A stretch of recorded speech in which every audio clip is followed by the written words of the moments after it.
Hello again, everybody, and welcome to another edition of Browns Latest. I'm Dave Grendzynski, and this is where we get you caught up on some of the latest news and tidbits that are tied to our favorite team in the NFL, the Cleveland Browns, and then give you our take along the way. Thank you to everyone who has liked our previous episodes and everyone who has subscribed to the channel. When we get to 11,000, we'll give the Orange Quarter Zip a rest for one day. We will change the fit for just one day. Also, everyone who has become a member of the Browns Latest Dog Pound, thank you very much. And all of you who get your comments in the viewer comment section. And folks, I just want to let you know, and I wanted to thank you so much because we just passed 2 million views for our little show here. And I appreciate it. I can't thank you enough. You're going to make me cry if I get into it. But no, I can't thank you enough for all the support you have shown our little show. Speaking of which, here's what's coming up today. So,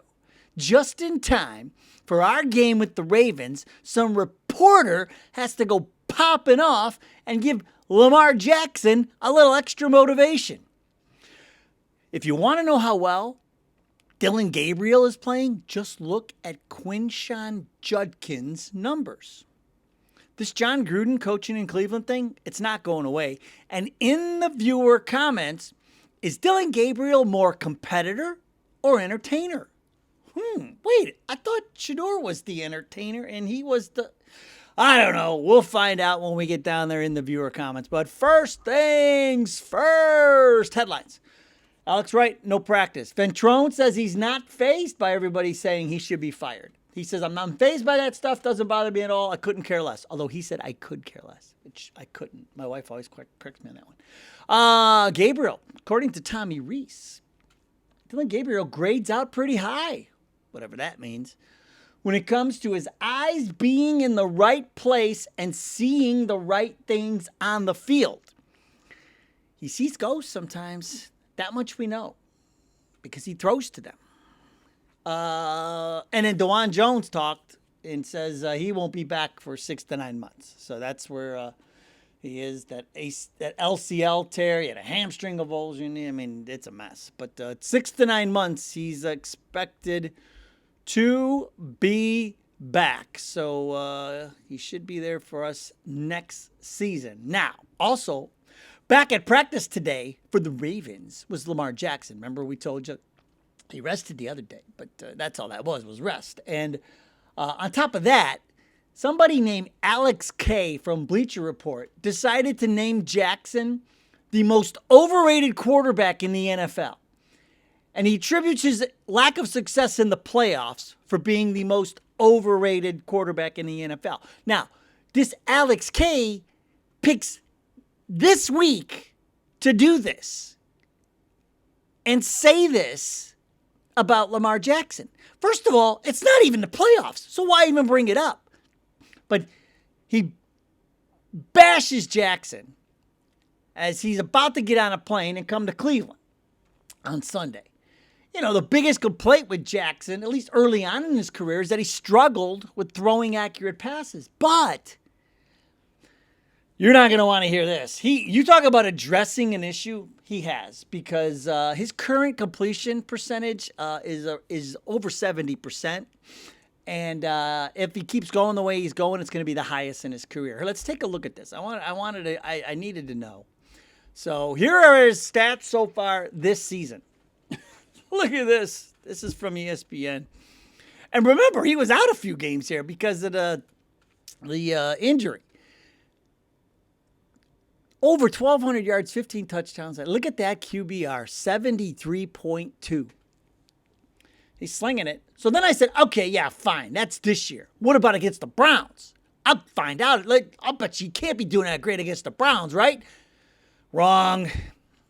So it's 14 games, but the record's either 9-4 or 9-5, depending on the cutoff date. Depends how you look at it. There's another game that he was in and he left. And anyway, we're going to go with 9-4 on the record. It could be 9-5. Over 2,500 passing yards. This is just against the Browns. 8 interceptions, a passer rating of 100.3. Look at his last 5. Now, this is average. This is what he's averaging.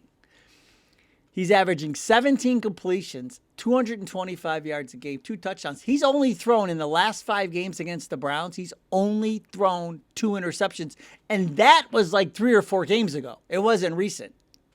And a couple of those games, he put up over 30 passes. So it's not like he's throwing, 20 passes and completing 17 things. Like it's not a low number of attempts. It's some of these games he gets into the 30s. There's his rushing yards against us, 760. And remember that 124-yard rushing game on Monday Night Football in 2020. We got that to think about. But appreciated Alex K from Bleacher Report for getting Lamar Jackson fired up for this game, calling him the most overrated quarterback in the NFL. I don't know about that. I don't know if he's the most overrated. But I just wish you wouldn't have done it. What, do that when they're playing Pittsburgh, please? For the love of God, why do you have to do that to us? Speaking of quarterbacks, we have one called Dillon Gabriel. And he's not doing our running back any favors. Because if you look at Quinshon Judkins' stats since Dillon Gabriel has taken over, they're going like this. Here, I got pictures. Take a look. Let me find them. Here they are. This comes from Ian Hartitz from Fantasy Life. He broke down the numbers. Now look, weeks 1 through 5, 4.8 yards a carry, which was 15th, 4.15 yards after contact. He was 4th. 8.3% explosive rate, 13th, and 44.6% success rate, 25th. Now, weeks through 10, when Dillon's been quarterback, yards per carry, 3.1, down to 42nd. 2.75 yards after contact, down to 27th. 2.9% explosive rate, 39th, and a 29.3% success rate. That's 44. I mean, Judkins did run for 110 yards in the debut against Minnesota in London, to be fair to Gabriel. But the reason Quinshon Judkins' stats are waning is because everybody's just selling out on the run now because they know Dillon Gabriel is not a threat. Can't stretch a defense, 5 yards a pass, throws to ghosts, can't see over the line, you name it. So they are selling out the run. 3.1 yards per carry in his last 4 games, which is 1.7 yards less than his average in his first 4 games, Quinshon Judkins. So they're hitched. They're tied together. When if your defense, the quarterback is not a threat to throw, you're going to sell out, and that's what everybody's doing. So we got to throw on them, though. We showed you yesterday. This defense, you can throw on Baltimore. Well, other teams can throw on Baltimore. Whether we can or not, we're going to find out on Sunday. But we got to throw. We're going to have to throw. Now, one guy who we know can throw is Shedeur Sanders. He hasn't gotten his chance yet. But somebody who would love to give him his chance is Jon Gruden. This thing is not going away. This Gruden to Cleveland thing is just not going away. Gruden, courtesy of Empire Sports, did you see what he said? They asked him about the job in Cleveland and maybe having Shedeur as quarterback. And this is what Gruden said. He said, I can turn that entire franchise around with Shedeur Sanders. He believes is the best. He says he is the best kept secret in the league. We seem to agree with him. But how about a guy like that who really supports what Shedeur and what he knows, what kind of player he can be? Remember, Gruden, born in Sandusky, played football at the University of Dayton. Yeah, that's in Ohio. He's got tons of Ohio ties. He lived in Tiffin. We were just in Tiffin a few weeks ago to watch Mountain Union play Heidelberg. But and his dad was coaching in Tiffin. But this Gruden thing, man, it's starting to gain some steam. You got to look at it from the Gruden perspective. The way he was kind of ushered out of the league and the things he said and those emails and everything. Not a good look. Now, whether or not he can get back into the league, is the league going to let him back in? Are these owners, would those owners let that happen? I don't know, But, Gruden wants back in. And if he could get to come back to Ohio and turn this place around, I'm telling you, the coach who does it, statues. I've said this before, not just one. It'll be statues. Like achus, like sneezes.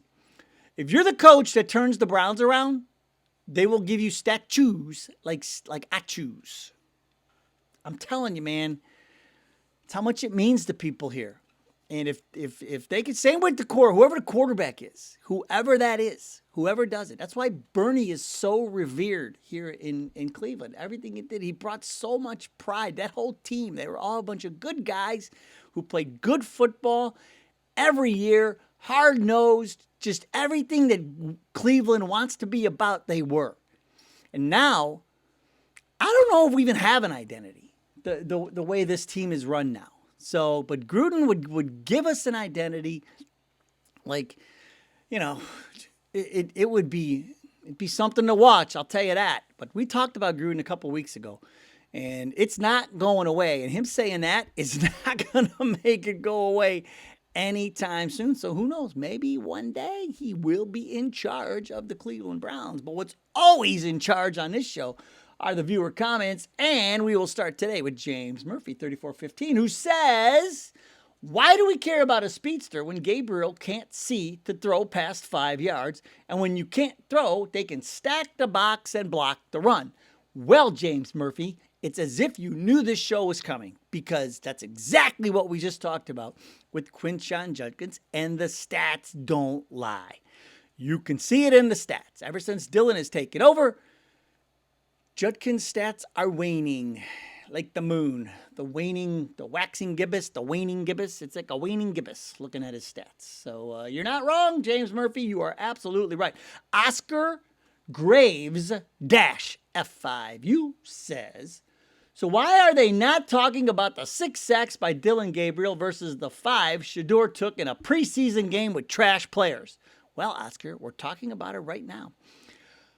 He goes on to say, but the commentators were not on his butt about it like they were on Shedeur. SMFH. I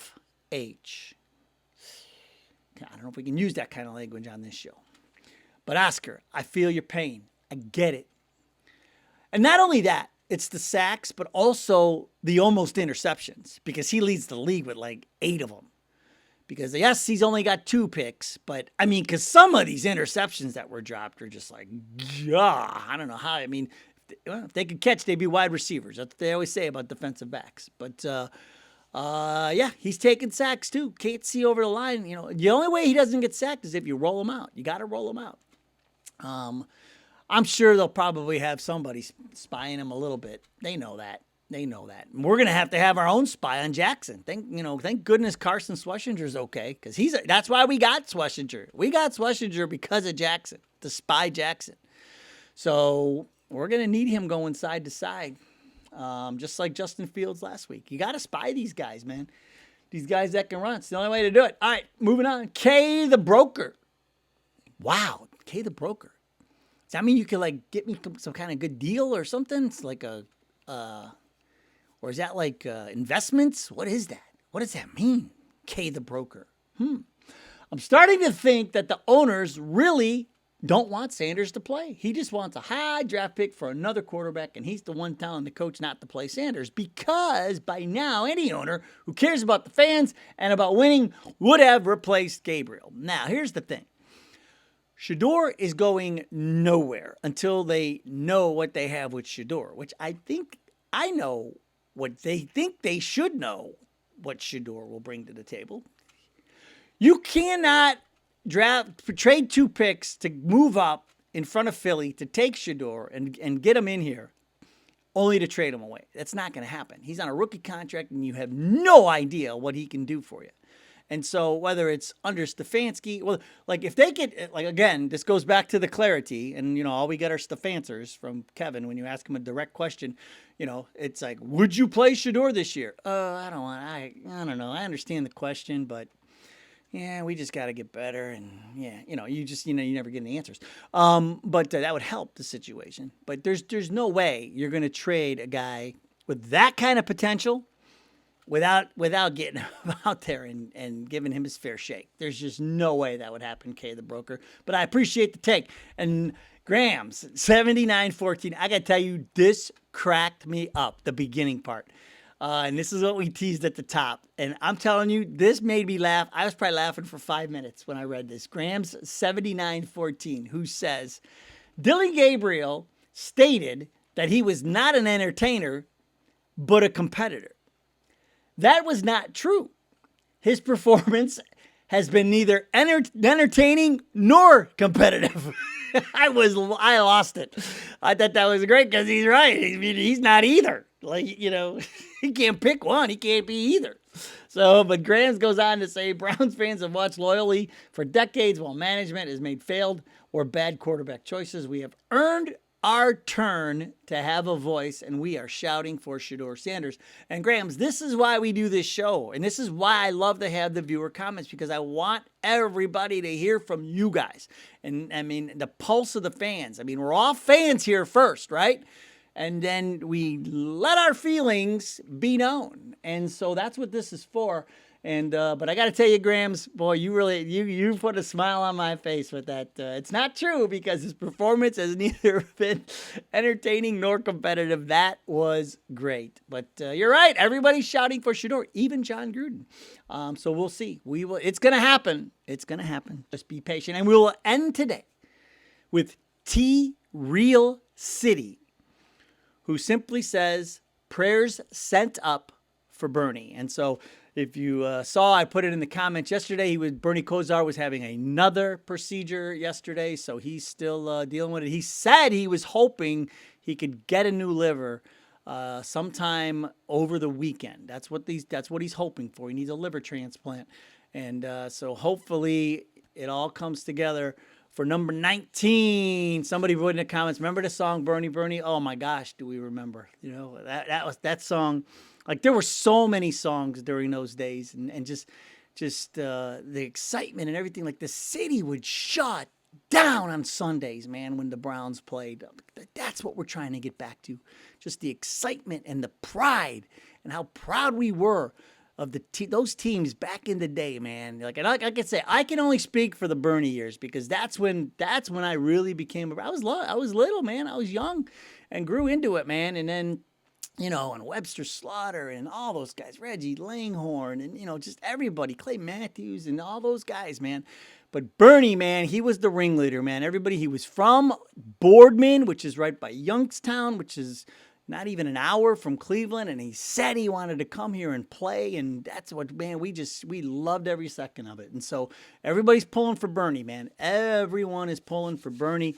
So hopefully over the weekend, things go well and we can get him up and out of that hospital, hopefully early next week or so. But Real City, a lot of people, thank you, everybody. A lot of people were throwing Bernie comments into the viewer comment section. Okay, that's going to do it for today's show. Now, exciting news. Tomorrow is Prediction Pen. And that Prediction Pen has predicted the game right, I think, every single time except once this entire season. I think it's like, so what are we, 2-7? It's like, we're like 8-1 on the Prediction Pen. If you were betting on the Prediction Pen, which would have been crazy, you'd be up a lot. So Prediction Pen's back tomorrow. We'll see what it has to say about the Baltimore game. So we'll see. All right, that'll do it. Go Browns! We'll see you next time.